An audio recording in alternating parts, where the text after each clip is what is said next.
Halo semuanya, kembali lagi di channel Awan Kai News. Semoga saja kalian sehat selalu ya. Bagi yang belum tahu, channel ini adalah channel baru Awan Kai News. Bagi yang belum berlangganan, silahkan berlangganan. Tekan tombol lonceng dan sukai video ini ya.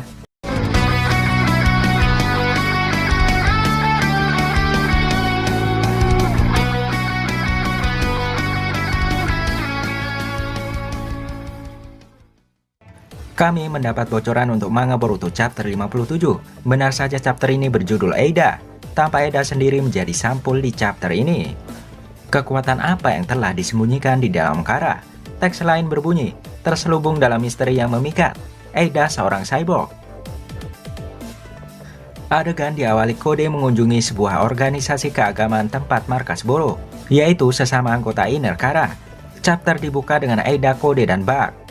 Eida di sini telah sedikit didesain ulang dengan garis tebal di rambutnya. Kode mencatat saat dia menatap Eida yang sedang tertidur bahwa sepertinya Boro tidak mematuhi perintah Jigen untuk menghancurkan Eida dan justru dia menyimpan Eida.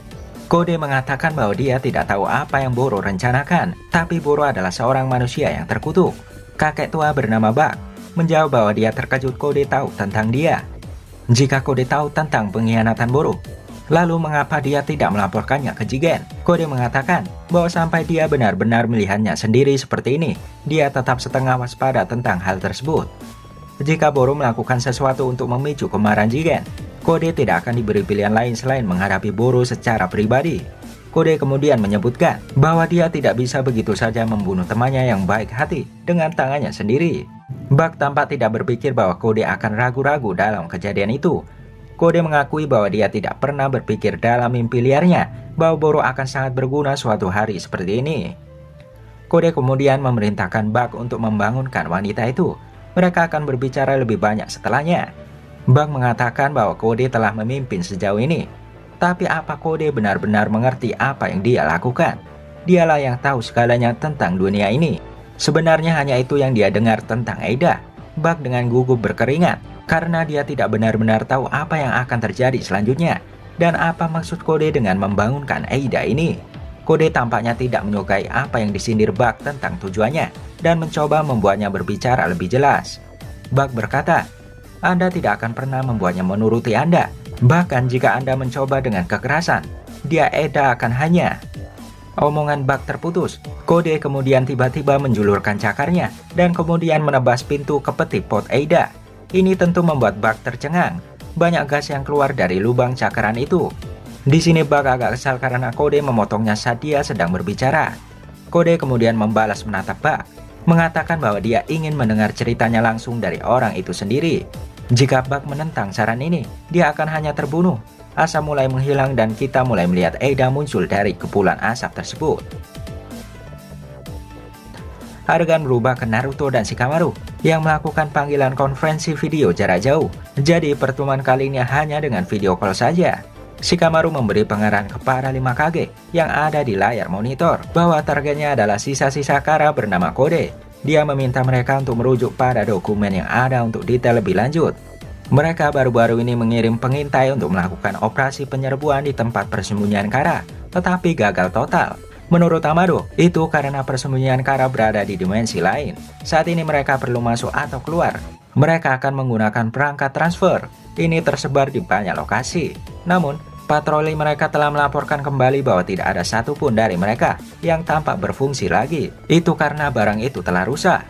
Shikamaru melanjutkan dan mengatakan bahwa Kara kemungkinan besar mengantisipasi bahwa mereka akan mendapatkan informasi semacam itu dengan agak cepat. Jadi mereka mungkin telah melakukan ini terlebih dahulu untuk tetap selangkah lebih maju dari Konoha. Shikamaru menyarankan agar mereka beroperasi dengan alasan bahwa Kara mengetahui beberapa informasi yang bocor tentang Amado yang tiba di Konoha.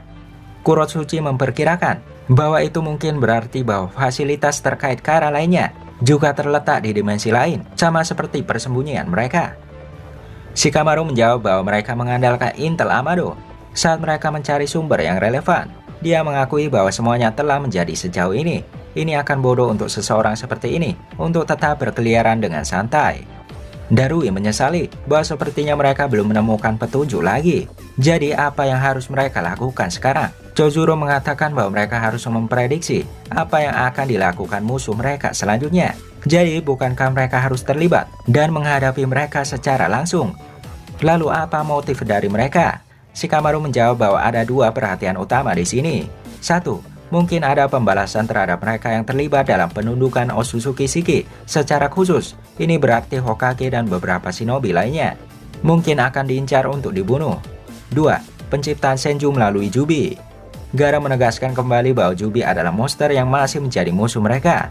Naruto mengatakan itu akan menjadi skenario terburuk. Jika mereka ingin menghindarinya, maka mereka perlu melacak kode segera untuk mencegah rencana dari kode. Darui mengatakan bahwa dia memahami situasi mereka, namun dia memiliki pertanyaan mendasar. Mereka saat ini melindungi seorang ilmuwan bernama Amado. Bisakah mereka benar-benar mempercayainya? Kurosuchi, Chojuro, dan Gaara terdiam di sini. Darui melanjutkan, tentu saja dia akan mempercayai mereka seperti di Konoha. Tapi, bagaimanapun juga, Amado telah berhubungan dengan organisasi musuh hingga saat ini. Dan mereka tidak punya pilihan lain selain mengandalkannya. Apakah itu benar-benar bisa diterima?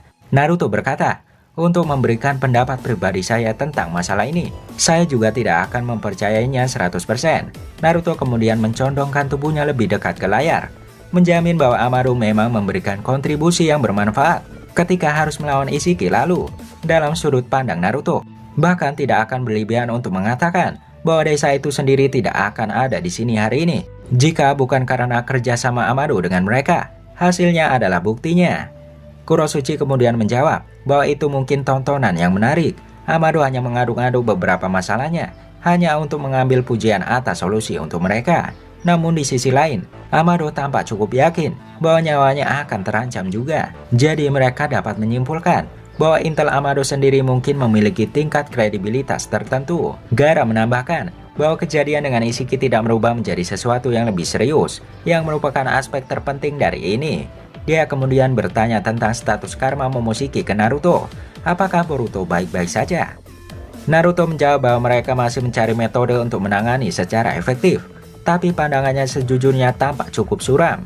Namun Boruto sendiri tampak masih memiliki semangat yang bagus. Gaara melanjutkan, sisa-sisa karma masih menjadi masalah bagi mereka, yang membuatnya semakin khawatir. Gaara berkata, dan jika situasinya muncul ke tempat Momoshiki, atau mungkin bahkan Boruto sendiri, menjadi ancaman setara dengan Ishiki, ini akan menjadi topik yang sangat sulit. Tapi, Naruto, maukah kau mengalahkan Boruto?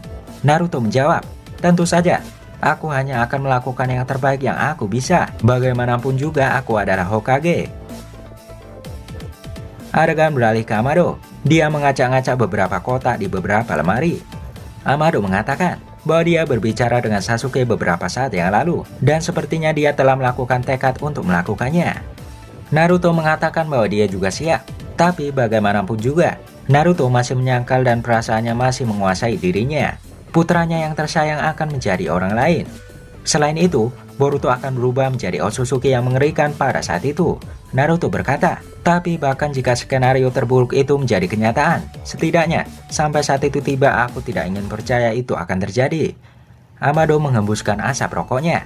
Amado berkata, saya juga punya anak perempuan juga, jadi saya mengerti bagaimana perasaan Anda. Naruto berkata, apa? Ini pertama kalinya aku mendengar tentang ini, Dattebayo. Amado menjawab, ya betul, sudah 12 tahun sejak dia meninggal. Amado akhirnya selesai dengan mengobrak-abrik beberapa lemari. Dia mengeluarkan stoples bening dengan sumbat gabus di atasnya. Di dalamnya ada bola hitam bulat kecil. Amado berkata, daripada mengatakan bahwa Anda tidak ingin percaya bahwa ini akan terjadi, bukankah lebih tepat untuk mengatakan bahwa Anda tidak ingin menyerah? Itulah mengapa Anda datang ke sini untuk melihat saya. Naruto bertanya untuk apa botol pil itu. Pil ini seperti pil yang ditelan Momoshiki selama ujian Chunin di manga. Amado berkata, awalnya ini adalah obat yang dibuat untuk tujuan melemahkan Byakugan. Saya melakukan semua yang mungkin untuk bisa mengalahkan Jigen. Dan ini adalah produk sampingan dari upaya itu.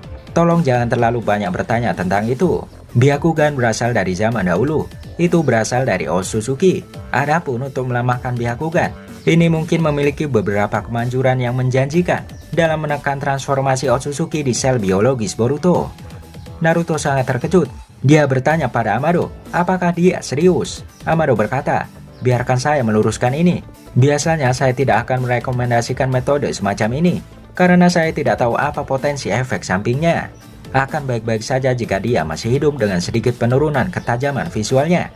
Tapi dalam skenario terburuk, itu sangat mungkin bahwa dia bisa mati. Di sini Naruto terdiam. Amado melanjutkan, satu-satunya hal yang dapat saya harapkan adalah efek penekanan. Ini mungkin dapat menghentikan perkembangan transformasi Otsutsuki. Namun, itu tidak bisa dianggap sebagai solusi untuk masalah ini. Agar dapat terus berlanjut seefektif mungkin, ia mungkin harus terus meminumnya secara teratur. Anda harus memikirkan dengan bijak dan membuat keputusan berdasarkan mempertimbangkan aspek-aspek ini tentangnya. Tapi orang yang akan membuat keputusan akhir itu adalah Boruto-kun sendiri. Saya pikir Anda mengerti apa yang saya maksud. Tolong jangan biarkan istri atau putri Anda menelannya. Hanya ini yang bisa saya lakukan untuk Anda. Jika Anda membutuhkan lebih banyak, datang dan temui saya lagi. Naruto kemudian mengambil botol obat itu. Dia kemudian melihat kembali ke bahu Amado saat dia pergi. Naruto berkata, "Terima kasih Amado, aku berhutang budi padamu."